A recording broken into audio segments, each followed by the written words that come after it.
Untuk mencapai target perlindungan jaminan kesehatan nasional minimal 98% pada tahun 2024 dan sesuai dengan Peraturan Presiden Nomor 18 Tahun 2020 tentang Rencana Pembangunan Jangka Menengah Nasional tahun 2020-2024, ribuan warga di Oku Selatan bisa berobat gratis menggunakan KTP.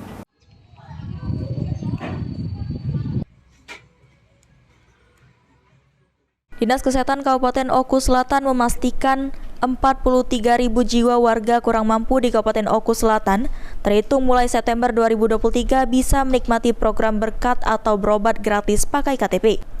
Program Sumsel Berkat merupakan langkah untuk menyemarakan semua layanan kesehatan dengan tidak membedakan jarak tempuh dan ranking sosial masyarakat.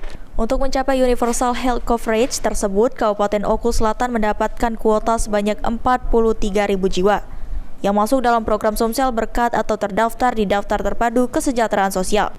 Sedangkan 337.473 jiwa per September 2023 didaftarkan oleh Dinas Kesehatan Oku Selatan sebagai peserta jaminan kesehatan nasional dari sektor pekerja bukan penerima upah sebagai upaya mencapai target UHC pada Oktober 2023. Sementara sisanya untuk memenuhi UHC pada Desember ini nanti, sebanyak 401.318 jiwa atau 96% akan diproyeksikan pada Desember ini nanti oleh Dinas Kesehatan Kabupaten setempat. Sumsel Berkat ini di Kabupaten Oku Selatan sudah berjalan atau belum ini, Bu?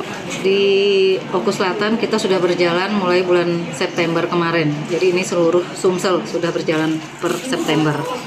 Untuk di Oku Selatan sendiri ada berapa ribu masyarakat yang bisa menggunakan KTP dengan berobat menggunakan KTP? Kita mendapat kuota dari provinsi itu sekitar 43.000 masyarakat yang bisa berobat dengan KTP melalui Sumsel Berkat.